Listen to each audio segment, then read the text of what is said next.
All right, I'm a little bit dirty because I've been working on my Kubota engine. What I've been doing is trying to clean off all the corrosion, get all the corrosion off of it, get all the fire damage off of it, work my way back down, take off all the burnt pieces and clean it up as best I can. And then work my way back to I'm going to do a compression test. I'm going to rotate the engine, make sure it's not locked up, make sure there's no internal damage. So here's what she looks like. You see the pictures from before and after. I'm not real sure on the oil filter what that rubber ring is with those two holes in it. It's still kind of melted, so I'm afraid to take it off just yet. I don't know if it was part of the oil filter or if it's some kind of rubber thing that's on the oil filter housing. So what I'll probably do is go to Kubota and go look at a model engine to see what that looks like. There is a oil filter housing I could replace, but I'm hoping I don't have to do that. So I've got it pretty much cleaned up. I'm removing a lot of, you can kind of see inside here, there's some kind of white corrosion. I don't know if that was from the fire or if it was from just sitting outside and, oxidizing. But here's what this is your flywheel. It houses the stator underneath the bottom. And then what it does, it has a magnet on the side here. There'll be two magnetos that are put on each side of the piston heads, and that's how you get fire or spark to your spark plugs. So I'm going to clean this up next and clean it inside and out. Be careful not to mess up the magnets, and then we'll go from there, see what happens. What's up, guys? The parts are finally coming in. Woo!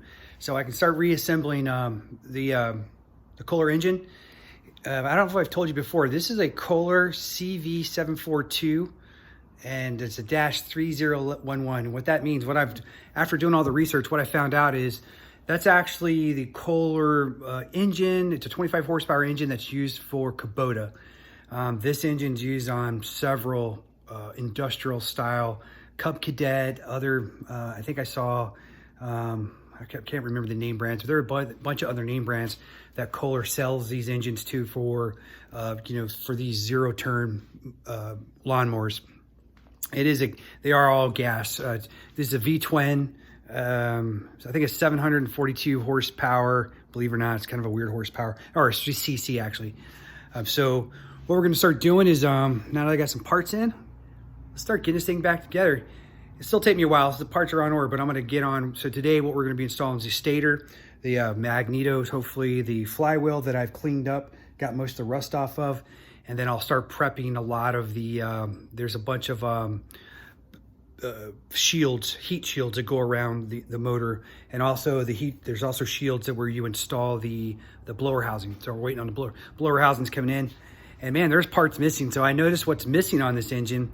The fuel pump's gone, so I'm wondering if that's where the fire started, or did somebody rip that off to get the fire put out on this thing.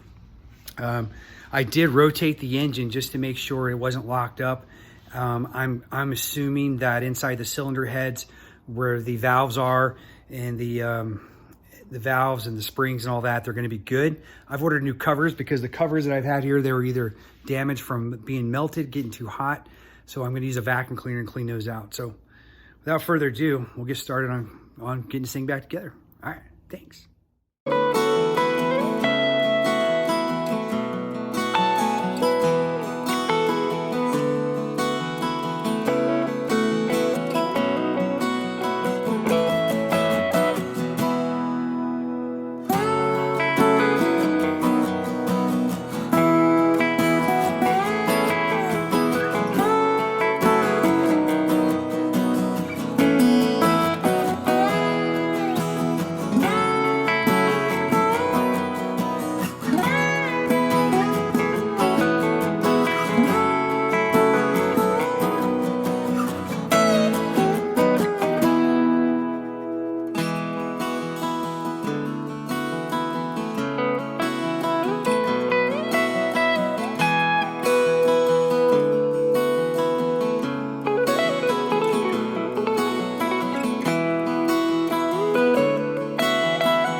Go. Okay, so when I was rebuilding the engine, can you see me? All right. When I was rebuilding the engine, I read something. So as you probably, or maybe you don't know, is I found a bent push rod on the #1 cylinder head on the exhaust side. So I know it caused the fire. The burnt push rod caused the fire because the exhaust valve never opened up. And all that explosion waiting to come out actually went to the intake side. Intake valve opened up, guess what? All that stuff came back out and it burned. It's rich air, so it just caught all that air on fire. And by the way, the engine keeps going in a circle, so it just keeps doing it. So that's what caught everything on fire in the engine. Originally what it probably did is it caught the air filter housing on fire, which is right next to the fuel pump, caught that line on fire, which then burned down and caught the whole tank on fire. But this bent push rod is not the root cause, it's a result. So I was reading about, I almost put this whole engine back together, and I was reading about the hydraulic lifters. And what it said was, before when you reinstall the hydraulic lifters after inspecting them, is to make sure that you take a piece of a push rod, cut it, and plunge them. And I thought, okay, that's interesting. So I took the bent push rod and I cut a piece off of it, as you can see here, just cut a small piece off. And then I grab, what I do is I use my bench vise. They said use an arbor press, but I use a bench vise. What you're gonna do is put the ball inside of here. All right, come over here, Lily, so you can see. All right, so what we should be able to do is just see that move and plunge down a little bit. So I'm gonna tighten it up. And you can see it moving. See it plunge? Just barely. See it? See it moving? All right, now watch this.